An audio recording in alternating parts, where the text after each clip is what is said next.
যে যেখান থেকে এই মুহূর্তে দেখছেন এবং দেখবেন এবং যারা কমেন্ট করছেন, thank you very much. Thanks a lot of you all and welcome to this live streaming to all of you. এবং আজকে ইনশাআল্লাহ আমরা বিভ্রান্তকর বিভিন্ন মতবাদ যদি সমাজে ছড়িয়ে পড়ে তাহলে আমাদের করণীয় কি এবং আমাদের বর্জনীয় কি সেগুলো সম্পর্কে জানবো ইনশাআল্লাহ। তো প্রিয় সুধী, শুরুতেই শুরু করছি একটি বিষয়। লক্ষ্য করুন, আমাদের মাঝে আমরা বর্তমানে দেখি প্রায়শই আমাদের অনলাইনে বা অফলাইনে বিভিন্ন ধরনের ফিতনামূলক মতবাদ এবং বিভিন্ন ধরনের কথামালা ছড়িয়ে পড়ে, যে সমস্ত কথামালা আমাদের আকীদার ক্ষতি করে, ইমানের ক্ষতি করে, আমলের ক্ষতি করে এবং নিজেদের ব্যক্তিত্বেরও ক্ষতি করে ফেলে কোনো কোনো সময়। যারা কমেন্ট করছেন অবশ্যই পরবর্তীতে কমেন্টগুলো পড়া হবে এবং কারো কোনো প্রশ্ন থাকলে করতে পারেন, ইনশাল্লাহ সেটিও গ্রহণ করা হবে। তো যেখানে বলছিলাম যে আমাদের সমাজে যখন অনলাইনে বা অফলাইনে ফিজিক্যাল বা ডিজিটাল প্ল্যাটফর্মগুলোতে বিভ্রান্তকর বিভিন্ন ধর্মীয় ইস্যুস অথবা সামাজিক কোনো ইস্যুস চোখে পড়ে বা চলে আসে, সেক্ষেত্রে আমরা কি করি? আমাদের অধিকাংশই একটি প্রতিক্রিয়া দেখানোর চেষ্টা করি। সবচেয়ে বড় কথা হলো, সেখানে প্রতিক্রিয়া দেখাতে গিয়ে আমাদের অনেক ভাই অনেক ধরনের ফিতনা ফাসাদের সাথে যুক্ত হয়ে পড়ে। নাউযুবিল্লাহি মিন যালিক। আমার দিনী ভাই যারা আছেন, যারা দেখছেন, সকলের উদ্দেশ্যে আমার এই কথাগুলো থাকবে। শুধুমাত্র একটি উদ্দেশ্য, আমার এই কথাগুলো দ্বারা যেন আমার কোনো একটি ভাই, কোনো একটি বোন ফিতনা ফাসাদ, নিজের আমল, ইমান, আখলাক, তাকওয়া এগুলোকে নষ্ট করা থেকে বেঁচে যায়, বাঁচতে পারে, সংশোধন হতে পারে, থাকতে পারে সংশোধন। আল্লাহ তাআলা কবুল করুন। তো যেখানে বলছিলাম, সামাজিক জীবনে আমরা যখন বিভ্রান্তকর কোনো কিছুতে পড়ে যাই তাহলে আমাদের করণীয় কি? সর্বপ্রথম কথা হচ্ছে, এমন সিচুয়েশনে আমাদের করণীয় হলো নিজেদের জিম্মাদারিতা সম্পর্কে ভাবা, চিন্তা করা, নিজেদের জিম্মাদারিতা সম্পর্কে জিম্মাদার হওয়া এবং আল্লাহ তাআলার ভীতি তথা তাকওয়া অবলম্বন করা। কেন? আমি আপনাকে বুঝিয়ে বলছি। কোনো একজন ব্যক্তি ধরুন সোশ্যাল মিডিয়াতে কোনো একটি বিভ্রান্তকর তথ্য তুলে ধরল, খেয়াল করবেন মনোযোগ দিয়ে আমি বলছি। কিছুদিন পূর্বে আমরা জানি শায়েখ আহমদুল্লাহ সাহেব, যিনি বাংলাদেশের আনাচে কানাচে পরিচিত, তিনি এমন একজন ব্যক্তি হয়ে এমন একটি জায়গায় বসে তিনাকে প্রশ্ন করা হলো যে 40 বছর বয়সের পূর্বে নবীজি নবী ছিলেন কি না, এবং প্রশ্নটা এইভাবে ছিল যে 40 বছরের নবীজির যে জীবনী, সেই জীবনীটা আমাদের জন্য পালনীয় কি না। সেক্ষেত্রে প্রশ্নটাকে তিনি ব্যাখ্যা করতে গিয়ে উম্মার সামনে এভাবে ব্যাখ্যা করেছেন, তো যেহেতু নবীজি 40 বছর বয়সের পূর্বে নবী ছিলেন না, সেহেতু নবীজি 40 বছর বয়সের জীবনে যা যা করেছেন সেগুলো আমাদের জন্য পালনীয় নাকি বর্জনীয়। আসলে এখানে প্রশ্ন ঠিকই আছে, প্রশ্ন আরেকজনেরই করা, কিন্তু নবীজি নবী ছিলেন না এই মতবাদটা শায়েখ আহমদুল্লাহ সাহেবের দেয়া। এটি প্রশ্নকারী ব্যক্তি কখনোই দেননি, তিনি জিজ্ঞেস করেছেন আর এর ব্যাখ্যায় আহমদুল্লাহ সাহেব এটি প্রকাশ করেছেন এবং পরবর্তীতে এটি ভাইরাল হয় এবং পরবর্তীতে তিনি আরো হাজারো অসংখ্য অনুসারী বলছে যে না, এটি ওনার কথা না, এটা হচ্ছে যিনি প্রশ্ন করেছেন তিনার কথা। আলটিমেটলি এটা ওনারই ব্যাখ্যা, এবং যদি এটা ওনার ব্যাখ্যা না হতো, প্রশ্নকারী ধরে নিলাম যে যুক্তির স্বার্থে প্রশ্নকারী করেছিল, তাহলে তিনি এটা ওখানে ক্লিয়ারিফাই করতে পারত, তিনি এটা ক্লিয়ার করতে পারত এবং বুঝিয়ে বলতে পারত না এই তথ্যটা ভুল। তিনি এটিও করেননি, সাপোর্ট করেছেন এবং সেটা তুলে ধরেছেন। ইট মিনস এটা তিনার বক্তব্য, অথবা তিনি এটা সাপোর্ট করেন, অথবা তিনারই ক্রিয়েটিভিটি থেকে আউট হওয়া একটি ব্যাখ্যা। এখন কথা হলো, এই যে একটি কথা, যে কথার মাধ্যমে নবী করিম সাল্লাল্লাহু তাআলা আলাইহি ওয়াসাল্লামের 40 বছর বয়সের পূর্বের যে হাদিস, জীবনী এবং আদর্শ, সেগুলো আমাদের জন্য রহিত হয়ে যায়, ফরজ আর থাকে না, যদি এই আহমদুল্লাহ সাহেবের এই বক্তব্যকে কেউ সাপোর্ট করে।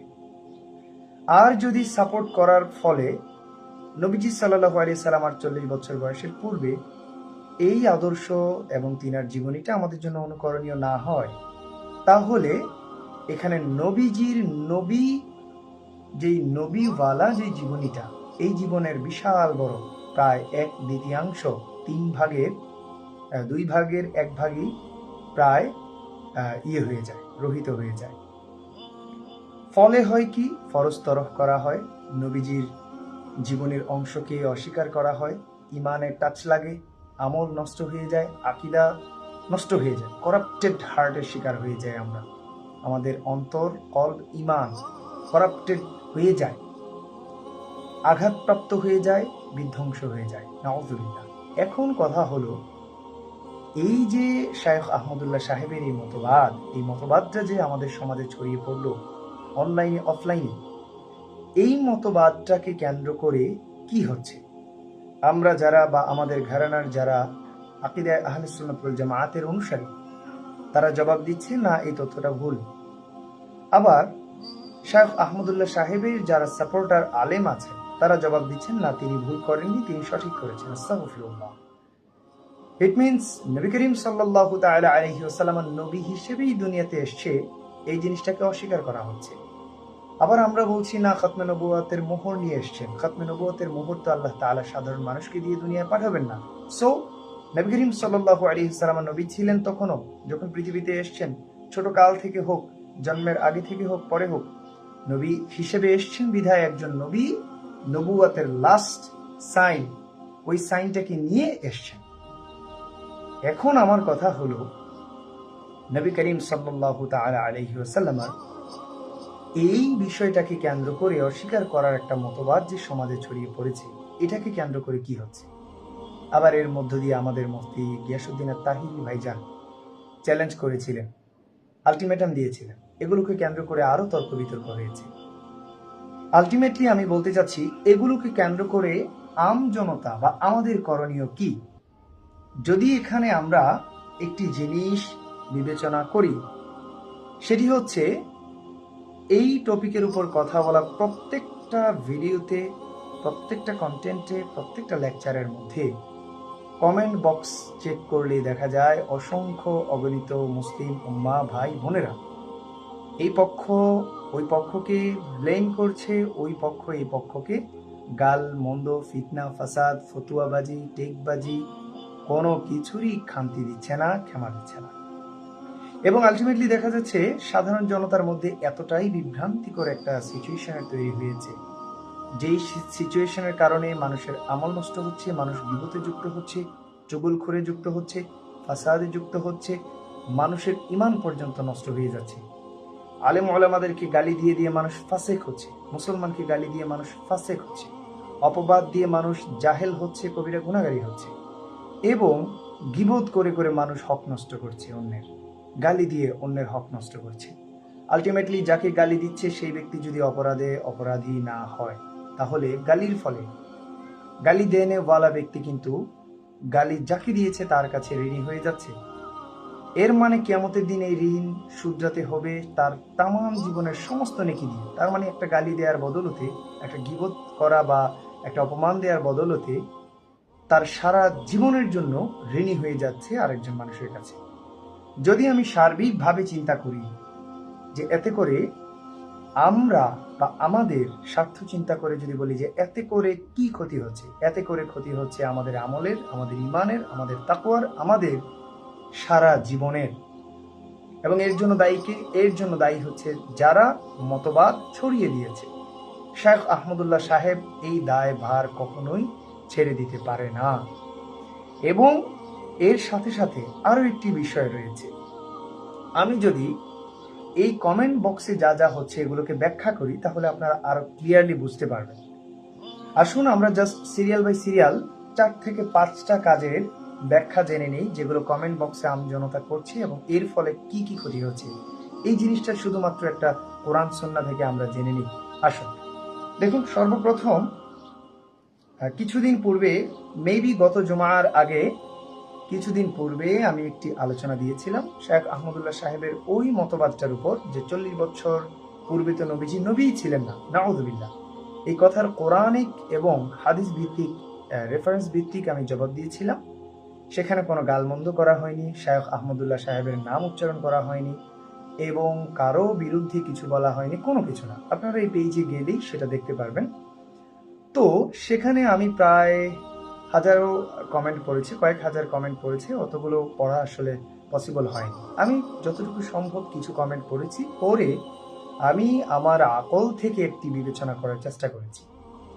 সেখানে দেখলাম যে আমাদের শত নয় হাজার হাজার ভাইয়েরা বোনেরা সর্বপ্রথম যেটা করছে সেটা হচ্ছে গীবত করে যাচ্ছে। কিভাবে গীবত করছে? ধরুন কোনো একজন ভাই অথবা বোন শেখ আহমদুল্লাহ সাহেবকে ভালোবাসেন, পছন্দ করেন, ফলো করেন।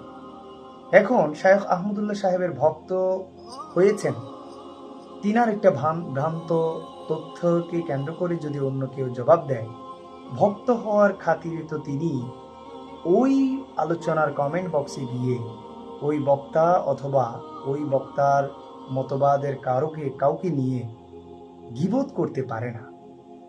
ধরুন আপনি কোন একজন শায়েখের অনুসারী, এই শায়েখের বিপক্ষে কেউ একজন কথা বললেন, বিপক্ষে বলনেওয়ালা ব্যক্তিকে তো আপনি গীবত করতে পারেন না।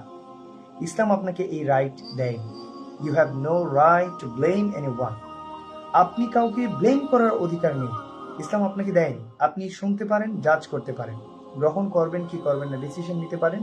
সম্ভব হলে যেই মন্তব্যে অন্যের কল্যাণ হবে এমন একটি মন্তব্য সেখানে করতে পারে, বাট যেই মন্তব্যে গীবত করা হবে, আল গীবাতু আশাদ্দু মিনাজ জিনা, জিনা একটি কবিরা গুনাহ, যেই জিনা করলে দুনিয়ায় বলা হচ্ছে হাদিস শরীফের মধ্যে যে জিনাকারী যখন জিনা করে আসমান জমিন তাকে লানত দিতে থাকে, নাউযুবিল্লাহ, এত বড় ভয়ঙ্কর পাপ।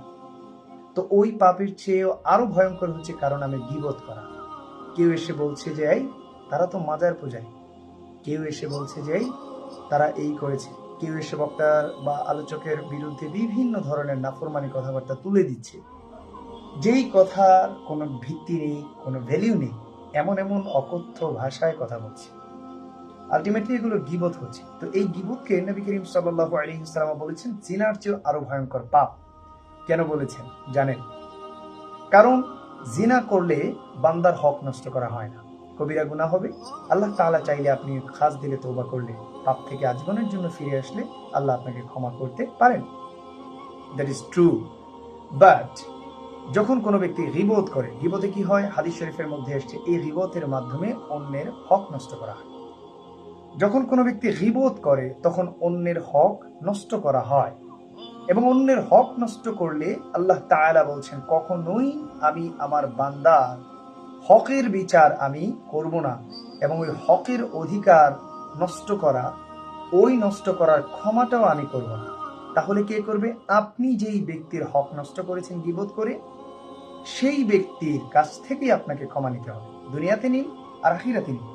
এখন কথা হলো, যদি আপনি দুনিয়াতে নিতে পারেন আলহামদুলিল্লাহ, কমেন্ট বক্সে এসে যখন অজানা অচেনা একজন ভাইকে গীবত করা হয়, সেই ব্যক্তি দুনিয়া থেকে কিভাবে কিভাবে ক্ষমা নিতে পারবে? কারণ হচ্ছে দুনিয়াতে তো এই ব্যক্তির সাথে পরিচয় নেই, যোগাযোগই নেই, আর পরিচয় হওয়ার বা যোগাযোগ হওয়ার বা খুঁজে বের করার সম্ভাবনাও থাকে না বললেই চলে। তো ক্ষমা নেওয়া পসিবল না। তো আখিরাতে গেলে ক্ষমা নিতে হবে। কিভাবে ক্ষমা নেবেন? আল্লাহ তাআলা বলবে তুমি যার গীবত করেছিলে ওই ব্যক্তির কাছে চলে যাও, ওই ব্যক্তি যেই শর্তে তোমাকে ক্ষমা করতে চায় ক্ষমা নিয়ে আসো, হয়তো তোমার জায়গা জাহান্নামে হয়ে যাবে, নাউযুবিল্লাহ। তো ওই ব্যক্তি অপারগ হয়ে, গীবতকারী ব্যক্তি যার নামে গীবত করেছিল তার কাছে চলে যেতে হবে। যখন গিয়ে বলবে আপনি আমাকে ক্ষমা করে দিন, গীবত যার নামে করেছিল ওই ব্যক্তি বলবে তোমার সমস্ত জীবনের সমস্ত আমলনামাগুলো আমাকে দাও, আমলনামা নিয়ে যেন আমি জান্নাতে যেতে পারি। যদি তুমি রাজি থাকো আমি তোমাকে ক্ষমা করব, অন্যথায় আমি এটার ক্ষমা করব না। নাউযুবিল্লাহ। হাদিস শরীফের মধ্যে এসছে এইভাবে যে তখন গীবতকারী ব্যক্তি তার সমস্ত জীবনের হজ, যাকাত, নামাজ, রোজা, তাসবিহ, তাহলিল, সিজদা, রুকু, ইস্তেগফার, দান, সদকা, সমস্ত নেকি ওই গীবত যে জিনার করেছিল ওই ব্যক্তিকে দিয়ে ক্ষমা আনতে হবে। গীবতকারী ব্যক্তি হয়ে যাবে শূন্য, গীবত যাকে করেছিল ওই ব্যক্তি হয়ে যাবে ধন্য। একটি ছোট কথা, ছোট গীবতের কারণে, একটি কমেন্টের কারণে আমার একজন মুসলিম ভাই বোন এইভাবে গীবতকারী হয়ে কিয়ামতের দিন সর্বহারা হয়ে যাবে। এটা কতটা মানানসই, কতটা মানানসই আপনি নিজে ভাবুন যে আপনার জন্য এটা কত বড় মুসিবত, কত বড় ক্ষতি। এবং এই প্রত্যেকটা ক্ষতি হচ্ছে ইসলামিক আলোচক হিসেবে যারা বিভ্রান্তিকর ইমানি আকিদা ভিত্তিক কথা সমাজে ছড়িয়ে দিচ্ছে তাদের জন্য। ফলে আপনি আমি ধ্বংস হচ্ছি। কমেন্টের মাধ্যমে যারা গীবত করছে বা মেসেঞ্জারে বা বিভিন্ন আকারে বিভিন্নভাবে যারা গীবত করছে তারা ধ্বংস হচ্ছে। তার মানে 1 নম্বরে আমরা জানতে পেলাম যে কোনো বিভ্রান্তিকর তথ্যে বা সোশ্যাল মিডিয়ায় আসা যে কোনো বিভ্রান্তিকর কোনো কিছুতে কখনোই কোনো ব্যক্তির গীবত করা যাবে না। সেক্ষেত্রে আমরা বুঝবো, বোঝার চেষ্টা করব এবং আমাদের ক্রিয়েটিভিটি দিয়ে বিবেচনা করব, বাট গীবত করব না। We can not do that. এরপরে আসুন যদি বলি, এরপরে যেটা হয় চুগলখড়ি। চুগলখড়ি কিরকম চুগলখড়ি? ধরুন শেখ আহমদুল্লাহ সাহেব একটি বিভ্রান্তিকর মন্তব্য ছড়িয়ে তো দিয়েছে, এখন এইটাকে আমরা জবাব দিয়েছি কোরআন হাদিস ভিত্তিক। চুগলখড়িটা কিভাবে হয়? কোনো এক পক্ষের মানুষ হয়তো বা এটাও বলে, অথবা আমি কিছু কিছু কমেন্ট, আমি এখানে যা আলোচনা করব সব মনে করবেন আমি প্রমাণ পেয়ে তারপর বলছি, কারো কাছ থেকে শুনে না। কিছু কিছু মানুষ এসে বলে যে এই বক্তা কিসের জবাব দাও, কিসের জবাব দিচ্ছেন আপনি, আপনি ওখানে এটা বলছিলেন, এটা থেকে এটা হয়েছে। অথবা একজন কমেন্ট করে আরেকজন এসে তাল মিলায় কমেন্ট বক্সের মধ্যে যে এই বক্তা তো এখানে সেটা বলছিল, ওখানে ওটা বলছিল। তার মানে কমেন্ট বক্সে ডিজিটাল প্ল্যাটফর্মের মধ্যে ঘরে বসেই আপনি অনেক দূর দূরান্তের কোনো একজন ব্যক্তির কোনো একটি বিষয়ে চুগলখড়ি করে ফেলছেন। আস্তাগফিরুল্লাহ, মাআযাল্লাহ। কতটা ভয়ঙ্কর হতে পারে!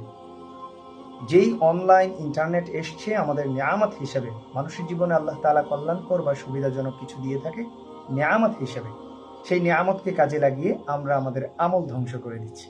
আল্লাহ তাআলা কি বলছেন জানেন? আল্লাহ তাআলার প্যারা নবী কি বলছেন আমি প্রথমে সেটি বলছি। নবীজি বলছেন লা ইয়াদখুলুল জান্নাতা কাত্তাত।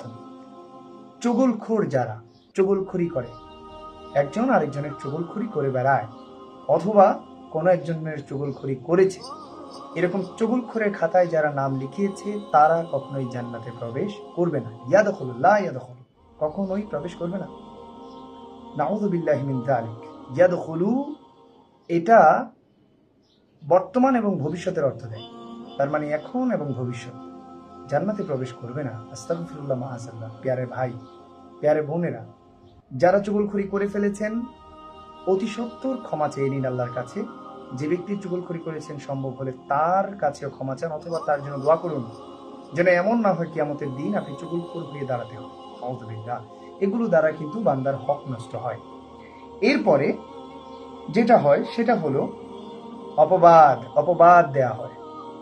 অপবাদ যখন দেয়া হয় কোনো ব্যক্তিকে, অপবাদ যখন দেয়া হয় কোনো ব্যক্তিকে, তখন ওই অপবাদ দেনেওয়ালা ব্যক্তি এতটাই আল্লাহর কাছে অপ্রিয় হয়ে যায়, আল্লাহ তাআলা এতটাই রাগান্বিত হয় তার উপর, যেই পরিমাণে অপবাদটা দিয়েছে সেই পরিমাণে পানিশমেন্ট আল্লাহ তাআলা তাকে দিয়ে দুনিয়া থেকে নেয়।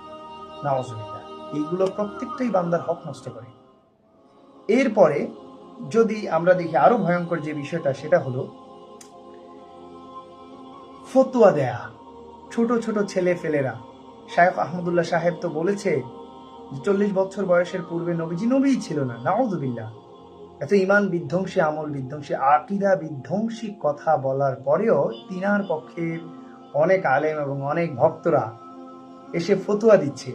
যে ব্যক্তি কোরআন হাদিস থেকে তাত্ত্বিকভাবে জবাব দিচ্ছে, অথবা আমি যেই আলোচনাটা জবাব হিসেবে তুলে ধরেছিলাম সেখানেও কমেন্টে দেখেছি এসে ফতোয়া দেয়া হচ্ছে মাজার পূজারী, এসে ফতোয়া দেয়া হচ্ছে পীর পূজারী, এসে ফতোয়া দেয়া হচ্ছে শিনিকর, আস্তাগফিরুল্লাহ, এসে ফতোয়া দেয়া হচ্ছে যে আমরা মুশরিক, আমরা কুফর, আমরা এটা সেটা ওইটা। আস্তাগফিরুল্লাহ, মাআযাল্লাহ। আমার ভাইয়েরা, এমন কাজ করা যাবে না, এমন কাজে যুক্ত হওয়া যাবে না।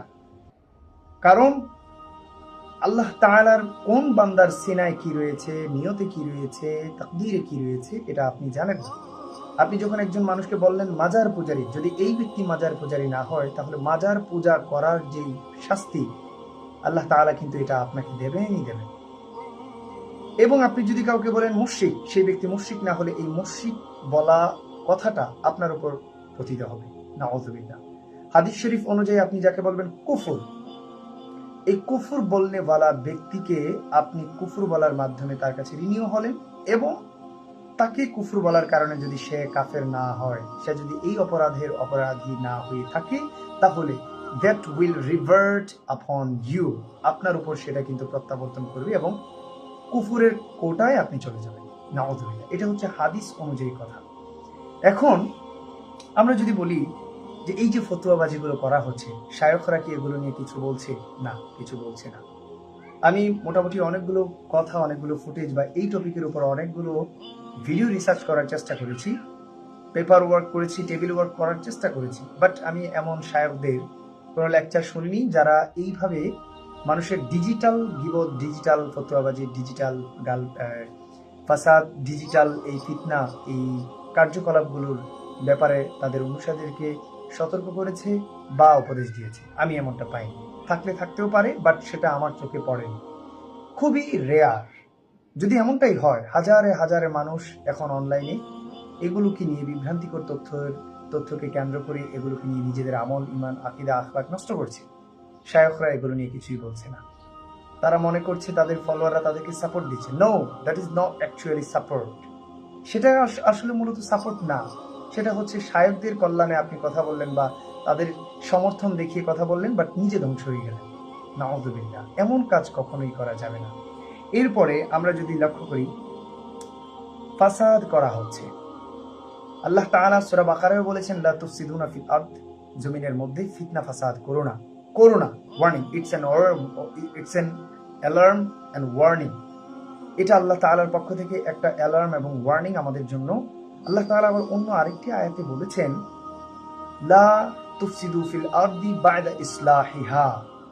আল্লাহর বান্দাদেরকে উদ্দেশ্য করে তিনি বলছেন, হে আমার বান্দাগণ, যদি তোমরা ইমানদার হয়ে থাকো, মুমিন হয়ে থাকো, শুদ্ধ হয়েই থাকো, আমি আল্লাহকে গ্রহণ করে থাকো এবং শয়তানকে বাদ দেওয়ার প্রত্যয় গ্রহণ করেই থাকো, কালিমাধারী হয়ে থাকো, তাহলে এই সংশোধনের পর আর কখনোই ফিতনা ফাসাদে যুক্ত হইও না, ফাসাদ সৃষ্টি করবা না। আল্লাহ তাআলার এমন ওয়ার্নিং গুলো শুনে শুনে আমাদের মাথায় এটা, যে কোনো শ্রেণীর একজন মুসলমানের মাথায় এটা চলে আসে যে ফিতনা ফাসাদ থেকে বাঁচা ফরজ, না করা ফরজ, এবং এটা থেকে নিজেকে সেফ রাখা ফরজ।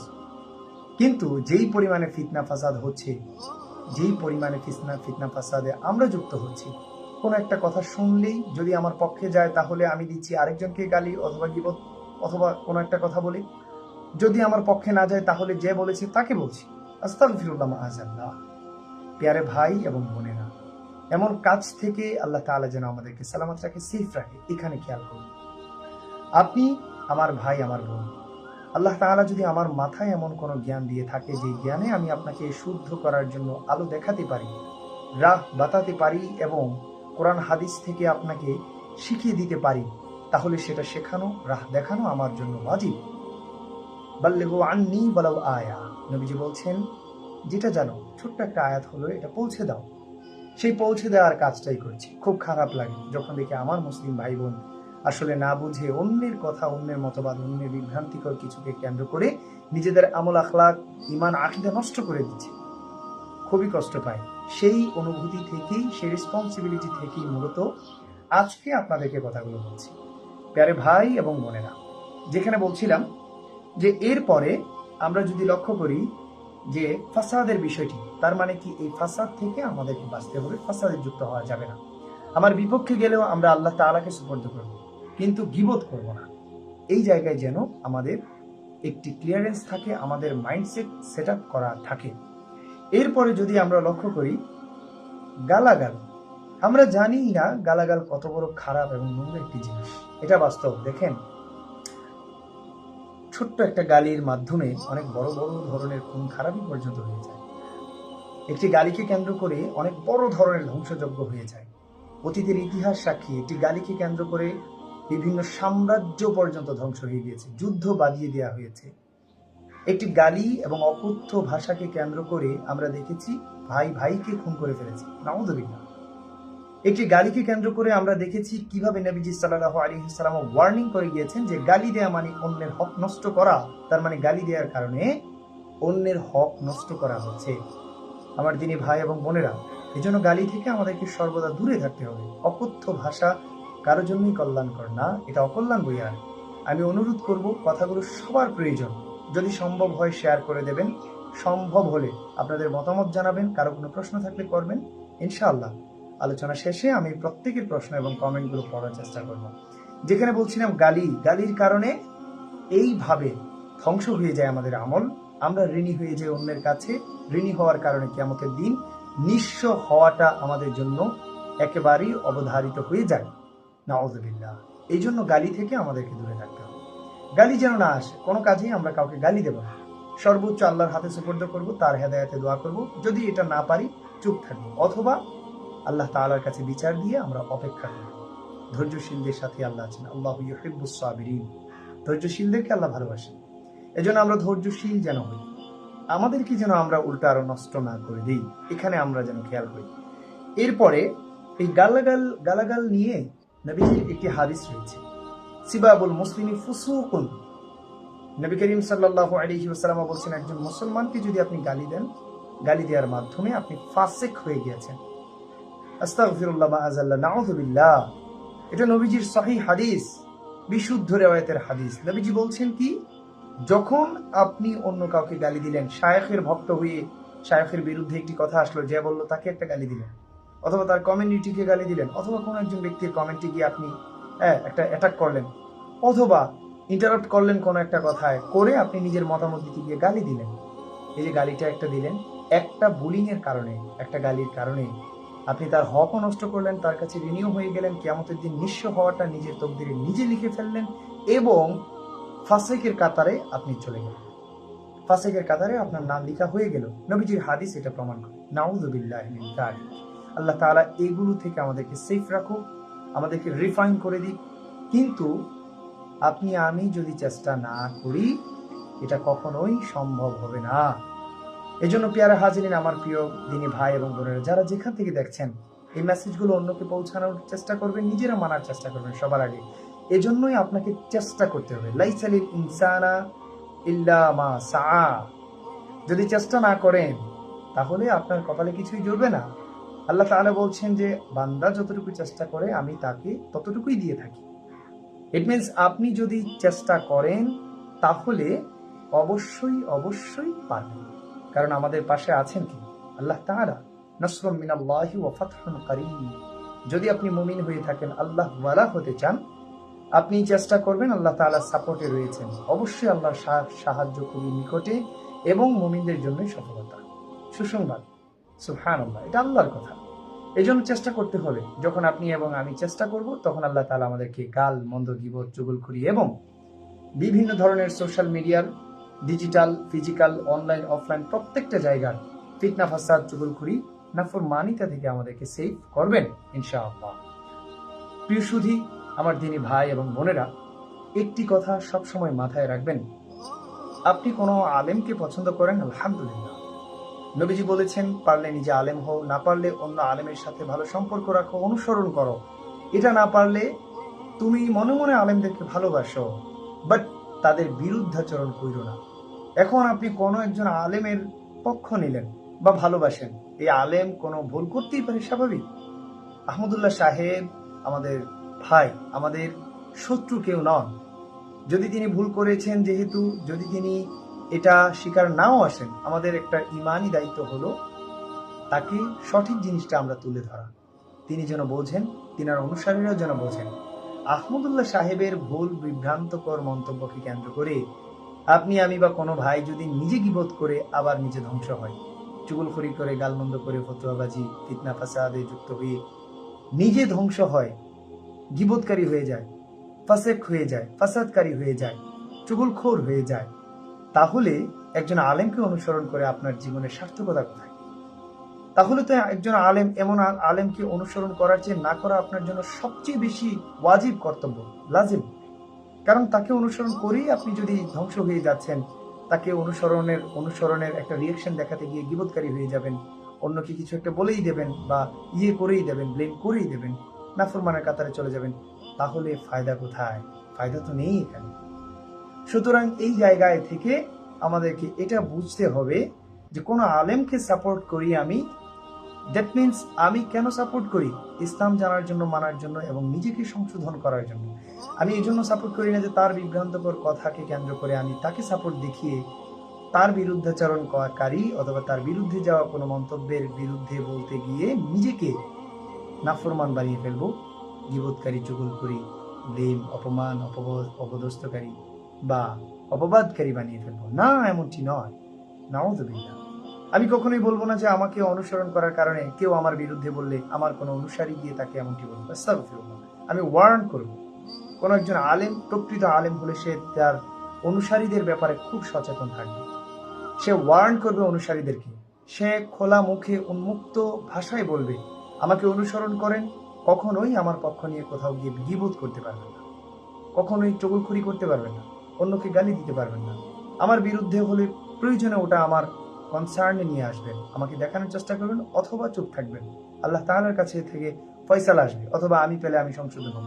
প্রকৃত একজন আলেম তার অনুসারীদেরকে এই কথাটাই কিন্তু বলবে। শেখ আহমদুল্লাহ এবং তিনার পথযাত্রী যত আলেম আছেন তাদের কারো কাছ থেকে আসলে তাদের অনুসারীদের ব্যাপারে এমন কোনো জিম্মাদারিতা সম্পন্ন কথাবার্তা কিন্তু আমরা এই পর্যন্ত শুনিনি।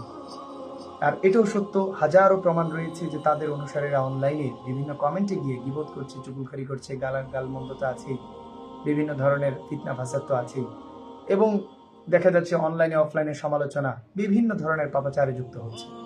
তো আপনি ইসলাম অনুসরণের জন্য একজন আলেমকে অনুসরণ করলেন, তাকে অনুসরণ করতে গিয়ে নিজেকেই ধ্বংস করে দিলেন। ফায়দা কি হলো? কিছুই হলো না। এই জন্য আলেমদেরকে অনুসরণ করতে গিয়ে সচেতন থাকবেন। এমন কোন আলেমকে অনুসরণ করবেন না যেই আলেমকে অনুসরণ করার কারণে আপনি নিজে ধ্বংস হয়ে যাবেন। আবার যাকেই আপনি অনুসরণ করেন, একজন ভালো মানুষের কথায়ও ভুল হতে পারে, দ্যাট ইজ ট্রু, এটা সম্ভব, পসিবল। বাট ভুল হলেই যে আপনি এটা গ্রহণ করবেন না বা আপনার ভালো লাগবে না এবং আপনি প্রতিক্রিয়া স্বরূপ যে বলেছে ভুল তাকে আপনি এত হেনস্থ করবেন না, এটা মুসলমানের আদর্শ নয়, কাজও নয়। আমার নবীর তো সুন্নাত কখনোই না। নবী যে এগুলো খুব কঠোরভাবে, কঠিন কর্কশ ভাষায় ওয়ার্ন করেছে এগুলোর ব্যাপারে। তো এই জন্য আমাদেরকে কি করতে হবে? বুঝতে হবে, ভাবতে হবে এবং ইসলামিক পরিপূর্ণ আদর্শ, নবীজির আদর্শটা মেনটেন করতে হবে। কোন শায়খ ভুল করে ফেলেছে, ধৈর্য ধরতে হবে, কারণ শুধু তিনি আলেম নন, আরো আলেম আছে। অন্যান্য আলেমরা আরেকটা পাল্টা জবাব দেবে। আবার যে ব্যক্তি ভুল করেছেন তিনি এটা নিয়ে কথা বলবেন। কথা বলার মাধ্যমে একটা মীমাংসায় আসবে। ইনি একটা ভুল করলে আরেকজন শুধরে দেবে, অথবা ইনি একটা ভ্রান্ত মতবাদ তুলে ধরলে আরেকজন শুধরে দেবে, আরেকজন ভ্রান্ত মতবাদ তুলে ধরলে অন্য আরেকজন শুধরে দেবে। আম জনতা হিসেবে আপনি যখন গালমন্দ দিলেন আলেমকে, তাহলে আপনি একজন নবীর উত্তরসূরিকে গালি দিয়ে নিজেকে জাহেলে পরিণত করে ফেলেন।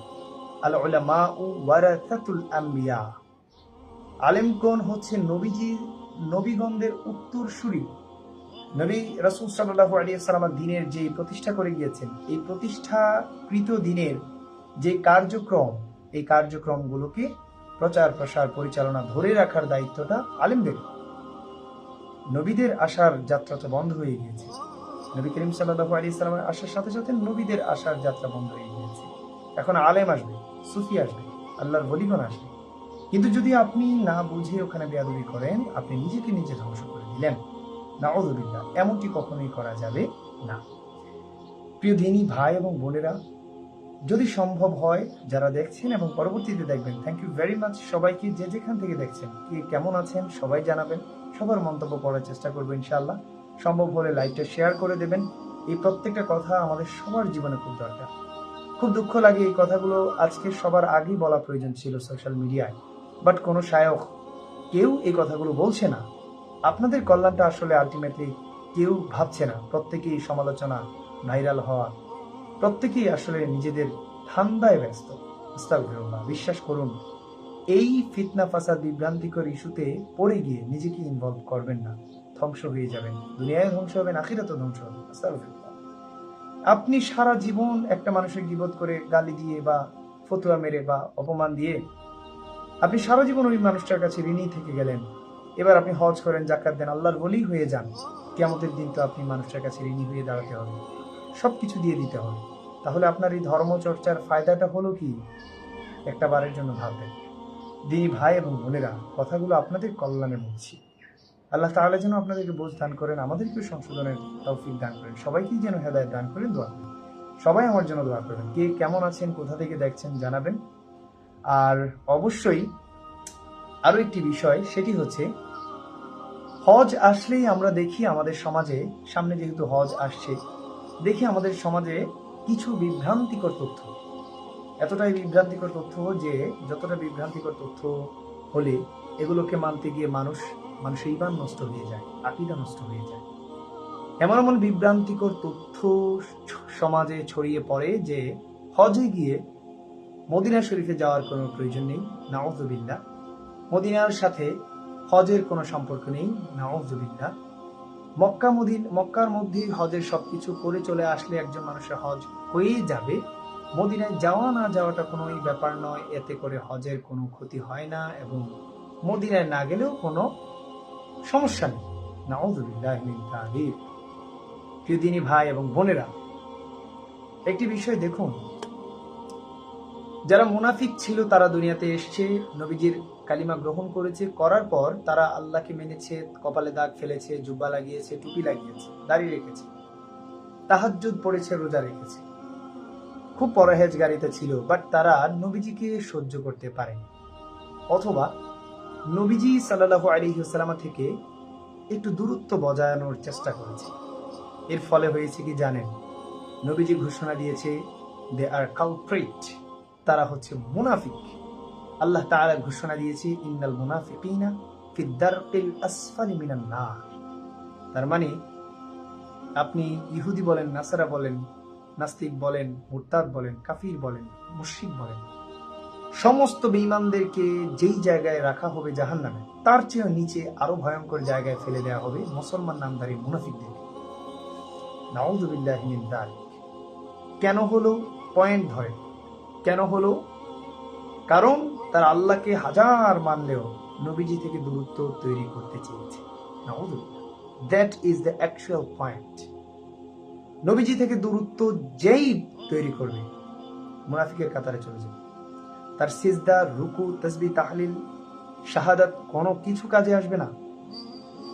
ওই যুগে নবীজি ছিল বিধায় মার্কা মারা একেবারেই কি জানি বলে প্রসিদ্ধ মুনাফিক ছিল। এই যুগে নবীজি সাল্লাল্লাহু আলাইহি সাল্লাম পর্দা গ্রহণের অবস্থায় আছে বিধায় এই যুগের মুনাফিকগণ ওইভাবে চিহ্নিত হয় না, বাট ওই মুনাফিকদের কাতারের মধ্যে নিজেদের নাম লিখিয়ে রাখে কাজের মাধ্যমে। একজন মানুষ সারা জীবনের সঞ্চয় দিয়ে হজ করতে যাবে, এই মানুষটাকে যদি শিখিয়ে দেয় মদিনায় যাওয়ার প্রয়োজন নাই, অথবা মদিনার সাথে হজের কোনো সম্পর্ক নাই, মানুষটা তো যাওয়ার আগেই নবীজি সাল্লাল্লাহু আলাইহি সাল্লামকে হজ থেকে, মন থেকে, মক্কা থেকে আলাদা করে দিল, তাহলে সে কোন হজ করতে যাবে সেখানে? এই কাবাটা তো কিবলা আল্লাহ তাআলা বানাননি, আমার নবীজি সাল্লাল্লাহু আলাইহি সাল্লাম বানিয়েছেন। আল্লাহ তাআলা নবীজির এই মোহাব্বতকে দাম দিয়েছেন, মূল্যায়ন করেছেন। কাবাকে কিবলা আল্লাহ তাআলা বানাননি, আল্লাহ তাআলা কিবলা বানিয়েছেন বাইতুল মুকাদ্দাসকে। ওই বাইতুল মুকাদ্দাস থেকে কাবাকে কিবলা বানিয়েছেন নবী করিম সাল্লাল্লাহু আলাইহি ওয়াসাল্লাম।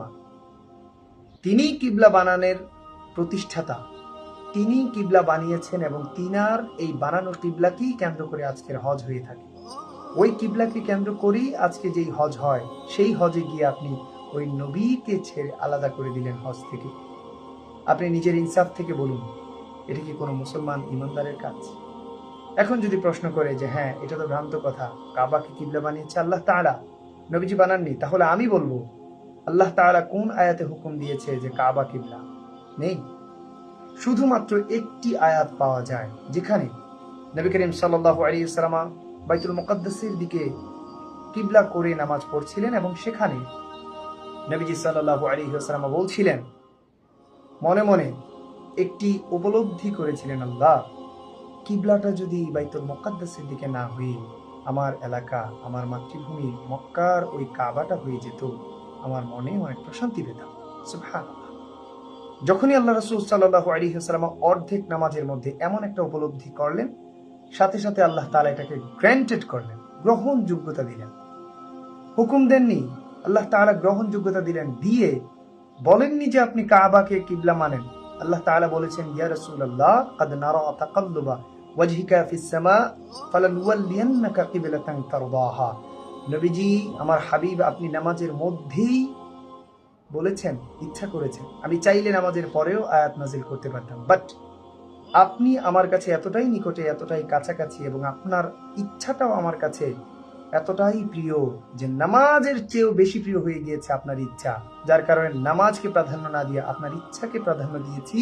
আপনার ইচ্ছাকে প্রাধান্য দিয়ে নামাজের মধ্যেই আপনাকে আমি এজাজত দিয়ে দিলাম, নট হুকুম, এজাজত দিয়ে দিলাম যে আপনি যেদিকে ইচ্ছে হচ্ছে ওই ইচ্ছা অনুযায়ী আপনার কিবলাটা, মুখটা ঘুরিয়ে নিন, বাকি নামাজ ওই দিকেই পড়তে পারেন। আল্লাহ নবী সাল্লাল্লাহু আলাইহি সাল্লাম যখন আল্লাহ তাআলার এমন এজাজত পেলেন, আনন্দে নামাজের মধ্যেই, নামাজ শেষ করার আগেই বাইতুল মুকাদ্দাস থেকে মুখ ঘুরিয়ে কিবলার দিকে নিয়ে গেলেন, কাবা শরীফের দিকে। তখন থেকে কাবা হয়ে গেল কিবলাতুল মুসলিমিন, সমস্ত মুসলমানদের কিবলা। তো এই কিবলাটাকে বানিয়েছেন যেই নবী, সেই কিবলাকে কেন্দ্র করে আপনি তাওয়াফ করবেন, হজ করবেন, সারা জীবনের হজ আপনার আদায় হয়ে যাবে। আর নবীকে বাদ দিয়ে দেবেন, নবীর মদিনাকে ইম্পর্টেন্ট মনে করা হবে না, হজের সাথে ইনভলভ করা হবে না। এই সেন্স নিয়ে যখন কিয়ামতের মাঠে দাঁড়াবেন হাবিবে কিবরিয়ার সামনে, আল্লাহর সামনে, আপনার এই যুক্তি চলবে তো? চলবে তো যুক্তি? আপনার নিজের সেন্স কি বলে? আস্তাগফিরুল্লাহ। যে বা যারাই এগুলো বিশ্বাস করেন বা ধরে রাখেন, মনে রাখিয়েন, হজ করতেই পারেন। একজন কাফির, হিন্দু, মুসলিম, খ্রিস্টান এরাও চাইলে হজ করুক আর না করুক, নামাজ পড়তে পারে, সিজদা দিতে পারে, বাট তাদের সিজদা that will not be accepted, সেইটা কখনোই অ্যাকসেপ্ট হবে না। কেন? ইমান নাই, নবী নাই ভেতরে। আল্লাহকে তো খ্রিস্টানরাও মানে, ইহুদিরাও মানে, অন্যান্য পূজারীরাও মানে, বাট নবী মানে না, বিধায় তারা কাফির। ওই নবী না মানা বিষয়টা আপনার মধ্যে যদি চলে আসে, যখন আপনি হজ থেকে মদিনাকে আলাদা করবেন, হজ করার আগেই আপনি মদিনাকে ছোট করে ফেললেন।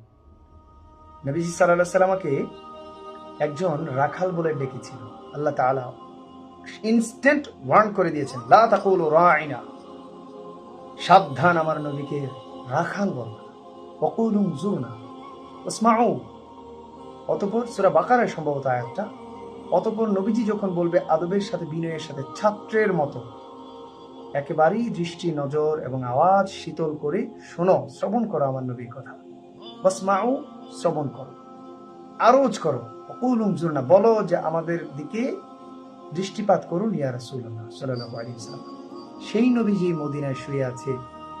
আপনি হজে যাওয়ার আগেই যদি বলেন যে হজের সাথে মদিনার সম্পর্ক নেই, মদিনায় যাওয়া না যাওয়া ইম্পর্টেন্ট না, মদিনায় না গেলেও হজ হয়ে যাবে, হজ মক্কাকে কেন্দ্র করে, কাবাকে কেন্দ্র করে, আরাফা, মুজদালিফা এগুলোকে কেন্দ্র করে, তাহলে মনে রাখেন আপনি হজ করার প্রয়োজন নেই, আপনি হজ না করলেই সবচেয়ে ভালো হবে। কারণ এই হজ করার মাধ্যমে আপনি আল্লাহর বান্দা তো হতে পারবেনই না, বরঞ্চ আল্লাহর বেয়াদব হয়ে যাবেন, আল্লাহ রাসূলের বেয়াদব হয়ে যাবেন। যেই রাসূলকে ছোট একটি কথা বললে আল্লাহ তাআলা আয়াত নাজিল করে দিতেন, সেই রাসূলকে আপনি হজ করতে যাবেন আল্লাহকে খুশি করতে, আল্লাহকে খুশি করার নামে সেই রাসূলের মদিনা বাদ দিয়ে দেবেন, আর আল্লাহ আপনাকে খুশি করে কবুল করবে। এটা যদি ভেবে থাকেন তাহলে এটা হবে পাগলের প্রলাপ। এতটা বোকামি কাজ হবে যতটা বোকামি কাজ কোনো কাফিরও মনে হয় করে না। মুসলিম হয়ে এত বড় বোকামি কাজ কখনোই করা যাবে না। প্যারে ভাই আমার, প্যারে বোনেরা, শিক্ষিত মানুষ শিক্ষা দিয়ে যাচাই করুন। মনে রাখবেন, আমরা মা বাবার ভালোবাসাকে খুব প্রাধান্য দিতে জানি, খাতির দেখাতে জানি, স্যাক্রিফাইস দেখাতে জানি, নবীজির ভালোবাসার সময় হিসাব কিতাব নিয়ে, ক্যালকুলেশন নিয়ে বসি, নাউযুবিল্লাহ।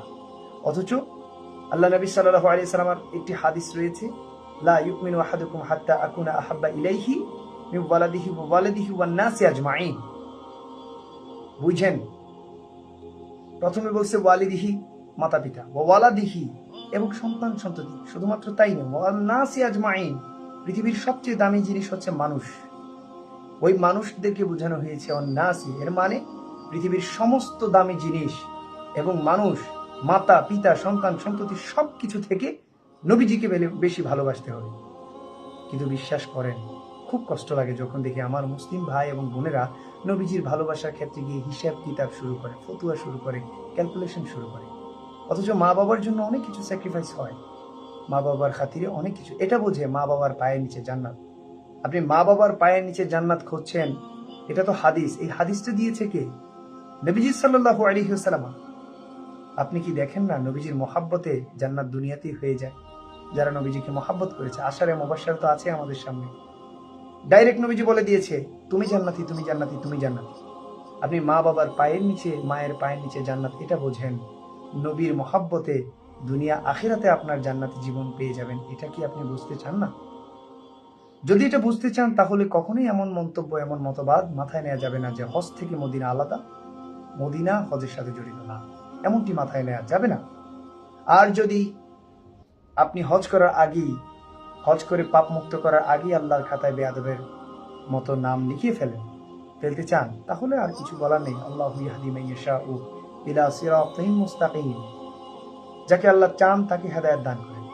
হেদায়েতের 1 নম্বর ক্রাইটেরিয়া, হেদায়েতের 1 নম্বর লেভেল কি জানেন? 1 নম্বর লেভেল হচ্ছে হুব্বে ইতাআতে মুস্তাফা, হুব্বে মুস্তাফা। প্রকৃতভাবে নবীজিকে ভালোবাসতে পারা এবং অনুসরণ করতে পারা। হেদায়েতের 1 নম্বর স্তর হচ্ছে এটা। যারা সর্বোচ্চ হেদায়েত পায় তারাই মূলত প্রকৃতভাবে নবীজির ভালোবাসতে জানে, ইতাআত করতে জানে। সেই নবীকে আলাদা করা যাবে না, এমন মতবাদ কখনোই গ্রহণ করা যাবে না।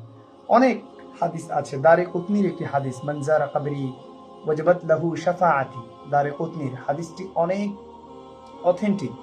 নবীজি বলছেন, যে আমাকে জিয়ারত করলো, আমার রোজা জিয়ারত করলো, তাকে শাফাআত করে জাহান্নাম থেকে বাঁচিয়ে জান্নাতে পাঠানোটা আমি নবীজির জন্য ওয়াজিব হয়ে যাবে। দেখুন, আপনাকে বাঁচানোর জন্য নবীজির জন্য ওয়াজিব হবে যদি আপনি মদিনা জিয়ারত করেন। আমি আপনাদের সবাইকে ওপেনলি চ্যালেঞ্জ দিতে চাই, এমন কোন শায়খ, এমন কোন ভাইজান কি আছেন যে ব্যক্তি গ্যারান্টি দিয়ে বলতে পারবেন, হ্যাঁ, মদিনা না গিয়ে কাবায় আমি হজ করলাম এবং এই হজের মাধ্যমে আমার জন্য জান্নাত ওয়াজিব হবে, জান্নাতের গ্যারান্টি পেয়ে যাব? না।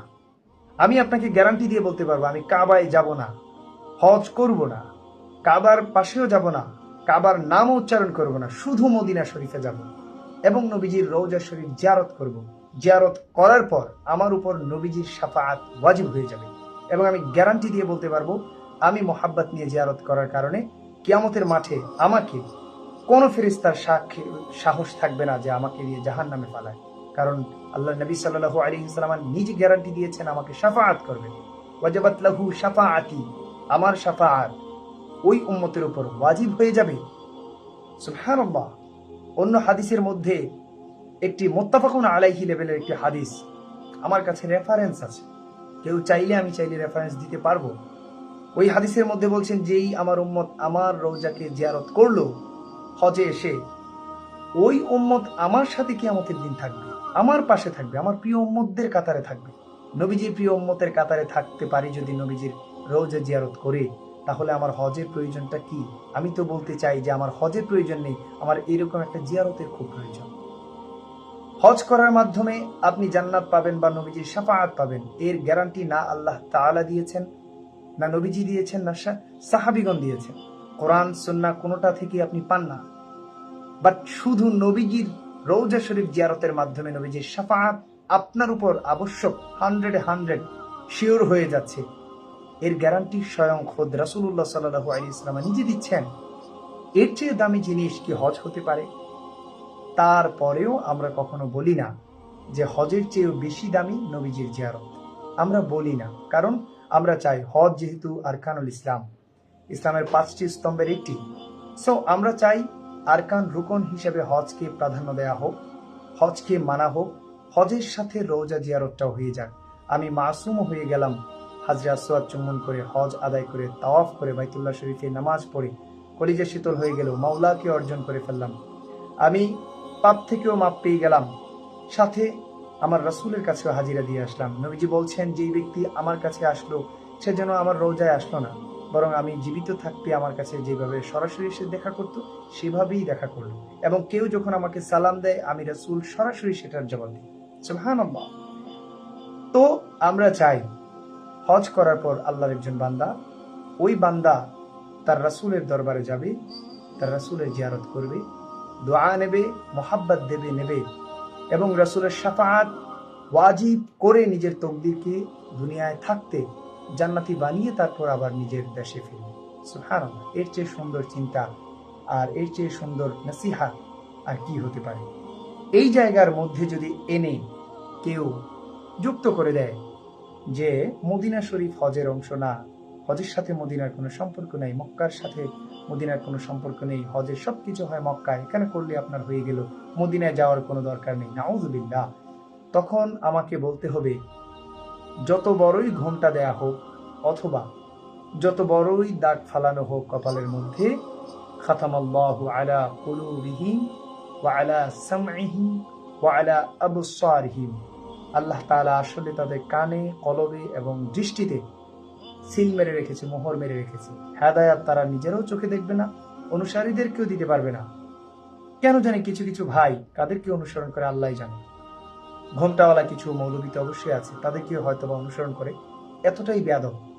কোরআন সুন্নাহর ক্ষেত্রে তারা আকীদা শুদ্ধতার নাম বলে এত এত নোংরামি বেয়াদবি করে নবীজি সাল্লাল্লাহু আলাইহি সাল্লাম সম্পর্কে। গতকালকে আমি একটা ডিবেট দেখলাম, যদি কারো প্রয়োজন হয় কমেন্ট করতে পারেন, অথবা যদি নক দেন আমাকে, আমি অবশ্যই আপনাদেরকে সেই ফুটেজটা দিতে পারবো। একজন সালাফি আহলে হাদিস আলেম, আমি তাজ্জব হয়ে দেখলাম, তিনি লাইভ ডিবেটের মধ্যে এসে একটা চ্যানেলের, অ্যারাবিয়ান কান্ট্রিতে হচ্ছে সম্প্রচার, অ্যারাবিয়ান কান্ট্রিতে স্ট্রিমিং করা একটা লাইভ চ্যানেলে এসে তিনি বলছেন তিনাদের ইমাম ইবনে তাইমিয়া, যে ইবনে তাইমিয়া অনেক গুস্তাখি করেছেন নবীজির সম্পর্কে, নবীজির সম্মান সম্পর্কে, সেই ইবনে তাইমিয়ার ইজতেহাদে, আব্দুল ওয়াহাব নজদির ইজতেহাদে কোনো ভুল হয়নি, কিন্তু রাসূলুল্লাহ সাল্লাল্লাহু আলাইহি সাল্লাম ভুল করেছেন। নাউযু বিল্লাহি মিন যালিক। আমি খুব শখে অবাক হয়ে তার দিকে তাকিয়েছিলাম, ফুটেজটার দিকে। তাকে 3 বার জিজ্ঞেস করা হলো যে আপনি কি আপনার এই মন্তব্যের উপর অটল? হ্যাঁ, অবশ্যই আমি অটল। জিজ্ঞেস করা হলো আপনি কি বিশ্বাস করেন যে নবীজির ভুল ছিল? হ্যাঁ, বললো হ্যাঁ অবশ্যই। তা আপনি কি বিশ্বাস করেন যে ইবনে তাইমিয়া এবং আব্দুল ওয়াহাব নজদি, আমরা যদি কিছুক্ষণের জন্য মেনেও নিই যে আব্দুল ওয়াহাব নজদি, ইবনে তাইমিয়া নবীজির উম্মত, তো উম্মত হিসেবে তারা ভুল করেছেন ইজতেহাদে, তাদের ইয়েতে, জীবনীতে, এটা কি আপনি মানেন? বললো না, ইবনে তাইমিয়া ভুল করেনি, আব্দুল ওয়াহাব নজদি ভুল করেনি, কিন্তু রাসূলুল্লাহ সাল্লাল্লাহু আলাইহি ওয়াসাল্লাম ভুল করেছেন। আপনি ভাবতে পারেন ঘোমটার আড়ালে তারা কতটা বেয়াদবি লালন করে, কতটা নবী বিদ্বেষ লালন করে, কতটা নাফরমানি, বেঈমানি লালন করে। আমি খুব অবাক হয়ে যাই, তাদের কাছ থেকে ভক্তরা এরকম বেঈমানি শিখে শিখে ভরে যাচ্ছে। কি হবে তাদের? ভাবতে পারেন আপনি। সালাউদ্দিন আইয়ুবী রহমতুল্লাহি আলাইহি একটা ঘটনা বলি, লাইভে এসে যদিও এভাবে বলি না, বাট আজকে বলতে হচ্ছে, কারণ লাইভটা আবার কখন লাইভ করি আমি জানি না। এই লাইভটা যেন আমার সব ভাই বোনদের কল্যাণে আসে, সেই জন্যই বলছি। সম্ভব হলে আপনারা শেয়ার করে দেবেন। সালাউদ্দিন আইয়ুবী রহমতুল্লাহি আলাইহি যখন বাইতুল মুকাদ্দাস বিজয় করলেন, এর আগে মুসলমানদেরকে কচু কাটা করা হয়েছিল। পুরো বাগদাদ রক্তের বন্যায় ছেয়ে গিয়েছিল, নারী, শিশু, বৃদ্ধা কাউকে ছাড়েনি খ্রিস্টানরা। নাইট বাহিনী কচু কাটা করেছিল মুসলমানদেরকে। সালাউদ্দিন আইয়ুবী যখন বিজয় করলেন, সমস্ত খ্রিস্টানদেরকে ক্ষমা করে দিলেন, সমস্ত খ্রিস্টানদেরকে ক্ষমা করে দিলেন। ইসলামের এই আদর্শ দেখে, সালাউদ্দিন আইয়ুবী রহমতুল্লাহির মাঝে নবীজির এই আদর্শ দেখে অসংখ্য খ্রিস্টান সেদিন মুসলমান হয়ে গিয়েছে। সুবহানাল্লাহ।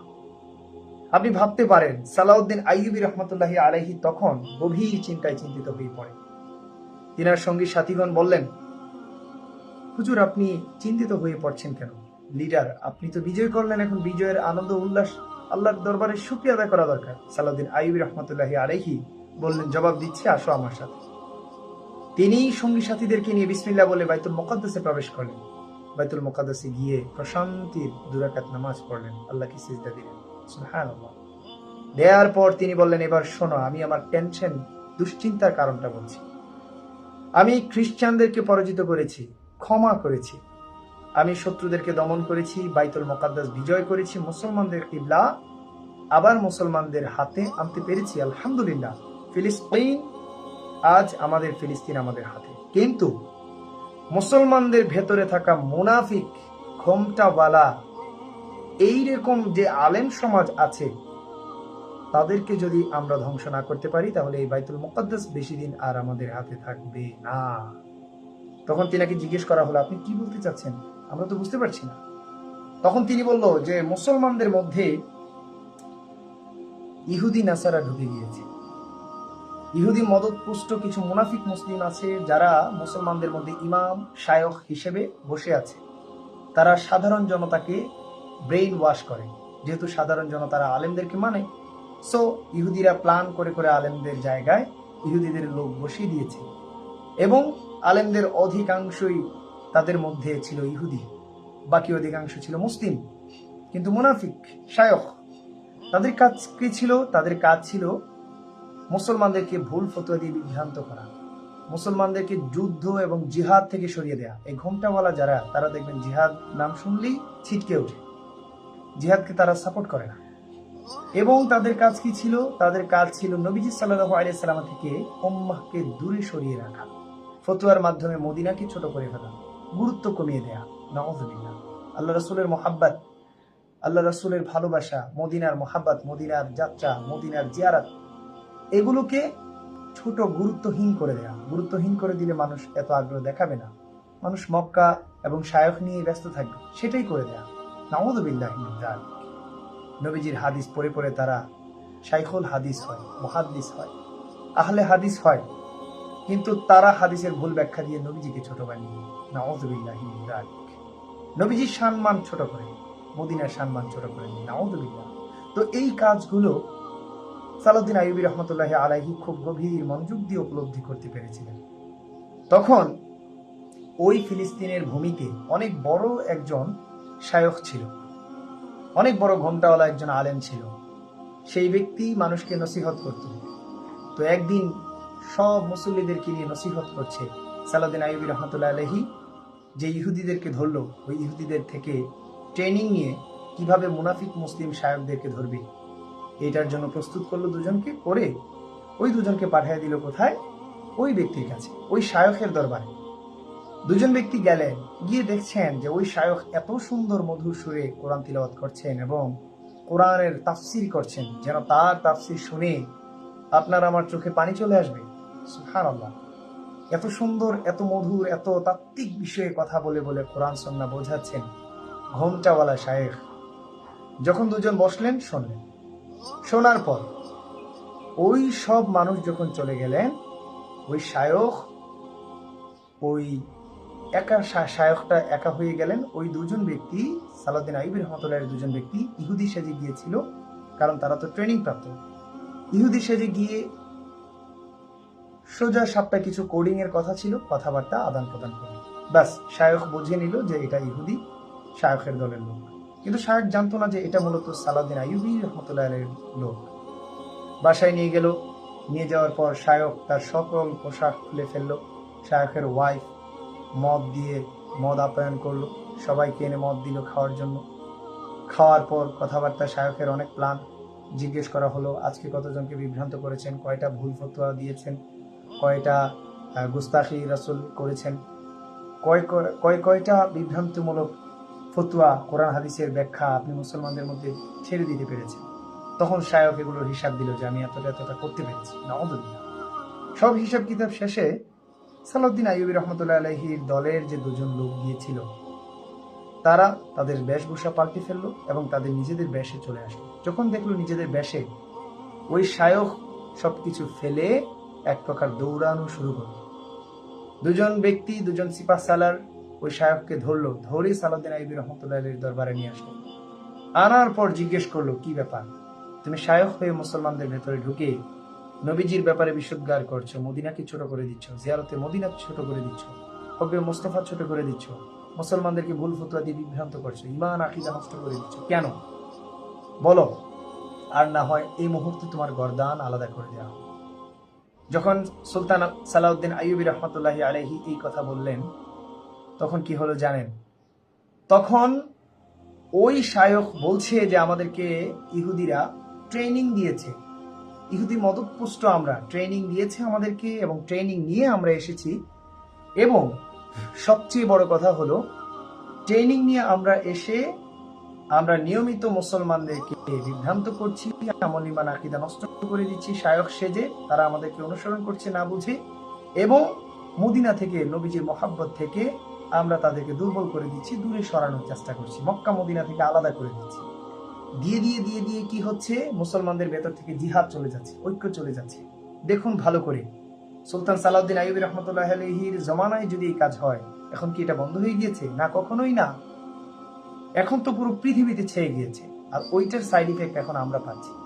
এর ফলেই মূলত নবীজিকে নিয়ে এত গুস্তাখি হয়, এত বিয়াদবি হয়। নাউযুবিল্লাহ। তো সালাউদ্দিন আইয়ুবী রহমতুল্লাহ আলাইহি জিজ্ঞেস করলেন যে তোমাদের মোট কতজন আছে? বলল অসংখ্য অগণিত আছে। কে কে? তার কাছ থেকে সকল লিস্ট নিল। লিস্ট নিয়ে 3000 এমন ঘোমটাওয়ালা শায়খদেরকে সুলতান সালাউদ্দিন আইয়ুবী রহমতুল্লাহ আলাইহি গ্রেপ্তার করেছিল। আপনি দেখবেন সমস্ত ঘোমটাওয়ালা আলেম, সমস্ত ওহাবী মতবাদে বিশ্বাসী আলেম, সমস্ত আহলে হাদিস আলেম সুলতান সালাউদ্দিন আইয়ুবীকে পছন্দ করে না। কেউ করে না। কেন জানেন? কারণ এইরকম আলেমদের মতো 3000 আলেমকে সুলতান সালাউদ্দিন আইয়ুবী ধরে জায়গার মধ্যে ফায়ার করে দিয়েছে। তাদের বিচার হয়েছিল মৃত্যুদণ্ড। 3000 আলেমকে সুলতান সালাউদ্দিন আইয়ুবী রহমতুল্লাহ আলাইহি মৃত্যুদণ্ড দিয়েছিলেন। তারা তো আলেম ছিল, তারা তো মুসলিম ছিল, কিছু ছিল ইহুদি। তো যারা মুসলিম ছিল, আলেম ছিল, তাদেরকে সুলতান সালাউদ্দিন আইয়ুবী কেন হত্যা করেছিলেন? কারণ তিনি বুঝতে পেরেছিলেন যে ফিলিস্তিন হারিয়ে যাওয়ার পেছনে এই আলেমরা দায়ী। কারণ এই আলেমরা মুসলমানদের ঐক্য নষ্ট করেছে, জিহাদ থেকে বিমুখ করে দিয়েছে, মুহব্বে মুস্তাফা থেকে বিমুখ করে দিয়েছে, রওজা জিয়ারত থেকে বিমুখ করে দিয়েছে, মুসলমানদেরকে প্রকৃতভাবে নবীজির ইতাআত থেকে বিমুখ করে দিয়েছে। ফলে আল্লাহ রহমতও আসে না, মুসলমানও আর বিশুদ্ধ হতে পারে না, বরকতও পায় না, বিজয়ও আর আসে না, ঐক্যও হতে পারে না। তো সুলতান সালাউদ্দিন আইয়ুবী রহমতুল্লাহ আলাইহি বুঝতে পেরেছিলেন যে এই রকম নামধারী শায়েখ, ঘোমটা মৌলবী, এগুলাকে যদি নির্মূল না করা হয়, আমার ফিলিস্তিন বিজয় তো করেছি, বাট এই ফিলিস্তিনটা বেশি দিন বিজয় থাকবে না। এবং তখনই তিনি এটা করেছিলেন। করার ফলে দীর্ঘ সময় ধরে ফিলিস্তিন মুসলমানদের হাতের মধ্যেই ছিল। ওসমানীয় সাম্রাজ্য আসলো, মুসলমানদের হাতে ছিল। ওসমানীয় সাম্রাজ্য চলে গেল, ধ্বংস হয়ে গেল। পেছনে ছিল কারা কারা? ইহুদি, নাসারা, ওরা। এর চেয়ে বড় শক্তি ছিল এই ঘোমটাধারী আলেমগণ, এই ঘোমটাধারী ওয়াহাবি মোল্লারা, মৌলভীরা। তারা ইহুদিদের সাথে হাত মিলিয়েছিল, নাসারাদের সাথে হাত মিলিয়েছিল মুসলিম খিলাফতকে ধ্বংস করার জন্য। ধ্বংস হয়ে গিয়েছে। অসংখ্য অগণিত গুণের টাকা পয়সা, ডলার ইহুদি নাসারাদের থেকে নিয়ে পৃথিবীব্যাপী ওহাবিবাদ প্রতিষ্ঠা করে দিয়েছে, ঘোমটাবাদ প্রতিষ্ঠা করে দিয়েছে। ওই যে আলেমদেরকে সালাউদ্দিন আইয়ুবী ধ্বংস করেছিল, ওই আলেমরা আবারও তৈরি হয়েছে, আবারও দেশ বিদেশে ছড়িয়ে গিয়েছে। আপনি মিলিয়ে দেখেন, যখনই ছড়িয়ে গিয়েছে, এখন আবার আমাদের বাইতুল মুকাদ্দাস ওই ইহুদিদের হাতে। নাউযুবিল্লাহ। যদি ইতিহাস না জানেন না, কখনোই এই ঘোমটা মৌলবীদের চিটিংবাজি ধরতে পারবেন না। আমার ভাইয়েরা এবং আমার বোনেরা, ঘোমটা আর রেফারেন্সের নামে হাদিসের ভুল ব্যাখ্যা শুনে শায়খদের পূজারী হয়ে যাবেন না, শায়খদের অন্ধভক্ত হয়ে যাবেন না। ইতিহাসটাকে আপনি জানতে হবে। যখন এই ঘোমটা মৌলবীরা আবার প্রতিষ্ঠা পেয়েছে, বাইতুল মুকাদ্দাস কোথায়? আমাদের হাতে আছে আর নাই, শেষ, চলে গিয়েছে। আমাদের ফিলিস্তিন কোথায়? পুরোটাকে ইহুদিরা নিয়ে গিয়েছে। এবং এই আহলে হাদিস যারা আছে, বিশেষ করে বাংলাদেশেই যারা আছে, তাদের অনেকের সাথে আপনি দেখবেন ইহুদিদের অনেক ভালো সম্পর্ক, ভালো হাত। বাংলাদেশেও অনেক ইহুদিরা এসে গিয়েছে, না বলতে চাই না, এমন অনেক ইহুদিরা এসে আহলে হাদিসদের মাদ্রাসায় ডোনেট করে গিয়েছে। কোন লাভে একজন ইহুদি এসে মুসলমানের মাদ্রাসায় ডোনেট করবে, যে ইহুদিরা মুসলমানদের প্রকাশ্য শত্রু? এটা আল্লাহর কথা, আপনি বোঝেন। এগুলো আমাদেরকে বুঝতে হবে। সুতরাং শায়েখের ভক্ত হতে গিয়ে নিজের আমল ঈমান আকীদা নষ্ট করবেন না। মনে রাখবেন, পৃথিবীতে কোনো মানুষের প্রতি মহাব্বত দেখাতে গেলে 1 নম্বর প্রায়োরিটি নবীজির প্রতি। পৃথিবীতে আল্লাহর পরে কোনো ব্যক্তিকে মহাব্বত করতে গেলে 1 নম্বর প্রায়োরিটি আল্লাহ রাসূল সাল্লাল্লাহু আলাইহি ওয়াসাল্লাম।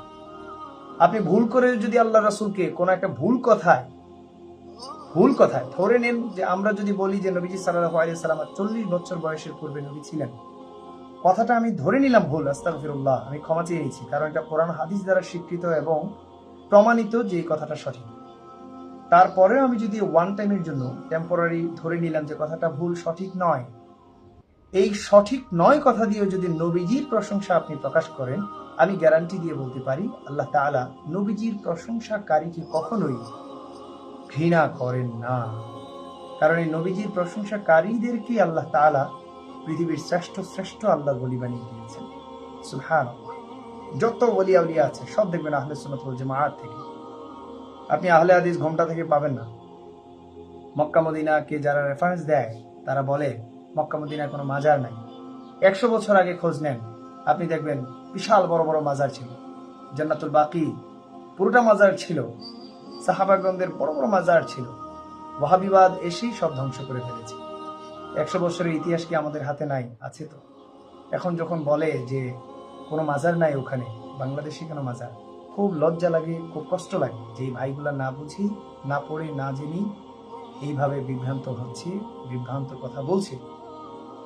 তো পড়তে হবে, জানতে হবে। অনেক কথা হলো, লাইভটা সম্ভব হলে সবার কাছে ছড়িয়ে দেওয়ার চেষ্টা করবেন। আল্লাহ তাআলা আমাদের সবাইকে বুঝদান করুক। এবং সবার প্রতি অনুরোধ থাকবে এই, শায়খের অনুসারী হতে গিয়ে ইমাল আমল আখলাক নষ্ট করবেন না, গীবত, চুগলখড়ি, গালমন্দ, ফিতনা ফাসাদে যুক্ত হবেন না। যদি মন খারাপ লাগে ভালো কোনো উপদেশ দিয়ে আসেন, না পারলে আপনি চুপ থাকেন, বাট নিজের ক্ষতি করার কোনো প্রশ্নই ওঠে না। আর অবশ্যই অবশ্যই সোশ্যাল মিডিয়ায় যতটুকু সম্ভব নিজের জিম্মাদারিতা ঠিক রাখার চেষ্টা করেন, জবানের জিম্মাদারিতা ঠিক রাখার চেষ্টা করেন। আল ইয়াউমা নাখতিমু আলা আফওয়াহিহিম ওয়া তুকাল্লিমুনা আইদিহিম ওয়া তাশহাদু আরজুলুহুম বিমা কানু ইয়াকসিবুন। আল্লাহ তাআলা বলছেন কোরআনুল কারীমের মধ্যে যে কিয়ামতের দিন আপনার আমার জবানকে বন্ধ করে দেওয়া হবে এবং বডিকে কথা বলার হুকুম দেওয়া হবে। জবান লক করে দিয়ে আপনার জিহ্বা, নাক, মুখ, চোখ, আপনার বদন, দেহ, এগুলোকে, হাত, পা, এগুলোকে জবান দিয়ে দেওয়া হবে। তারা সাক্ষী দেবে আপনি কোথায় কি করেছেন। নাউযুবিল্লাহ। এই জন্য আসুন আমরা যেন বোঝার চেষ্টা করি, বুঝতে পারি, আসুন তওবা করি, আসুন এগুলো থেকে সেফ থাকি, সেফ রাখি। এই পর্বে যারা যারা কমেন্ট করেছেন আমি চেষ্টা করবো আপনাদের কমেন্টগুলো পড়ার জন্য, আল্লাহ তাআলা তৌফিক দিলে ইনশাআল্লাহ। দেখতে পাচ্ছি একজন ভাইজান লিখেছেন, এমডি উজ্জ্বল আহমদ, তিনি লিখেছেন মাশাআল্লাহ অনেক সুন্দর গজল, প্রিয় ভাই আমার, লাভ। থ্যাংক ইউ ভেরি মাচ ভাইজান লাইভে থাকার জন্য। যারা দেখছেন এবং পরবর্তীতে দেখবেন আপনাদেরকে অগ্রিম ধন্যবাদ। সম্ভব হলে লাইভটা শেয়ার করে দেবেন, প্রচার করে দেবেন, কারণ এটা সদকায়ে জারিয়া হয়ে যাবে, দিন প্রচারের অংশ হয়ে যাবে। আর এই কথাগুলো যদি মনে করেন যে আসলেই আপনাদের প্রয়োজনীয় বলেছি, শেয়ারের সাথে সাথে নিজেরাও পালন করার চেষ্টা করবেন, কারণ এই কথাগুলো অন্যের চেয়ে আপনার জন্য, আপনার ক্ষেত্রে প্রয়োজনীয় বেশি। এরপরে দেখতে পাচ্ছি সাজিদ লিখেছেন, আসসালামু আলাইকুম ভাইয়া। ওয়া আলাইকুম আসসালাম ওয়া রাহমাতুল্লাহি ওয়া বারাকাতুহু। সাজিদ সাহেব, খুবই ভালো লাগলো আপনারা জয়েন হয়েছেন, থ্যাংক ইউ ভেরি মাচ। কেমন আছেন, কোথা থেকে বলছেন কাইন্ডলি জানাবেন। আশা করি আল্লাহ তাআলা আপনাদেরকে সালামত রেখেছেন, ভালো থাকবেন। দেখতে পাচ্ছি আজকে শিহাদ লিখেছেন, আসসালামু আলাইকুম। ওয়া আলাইকুম আসসালাম ওয়া রাহমাতুল্লাহি ওয়া বারাকাতুহু। দেখতে পাচ্ছি এমডি ফারুক লিখেছেন, আসসালামু আলাইকুম। ওয়া আলাইকুম আসসালাম ওয়া রাহমাতুল্লাহি ওয়া বারাকাতুহু।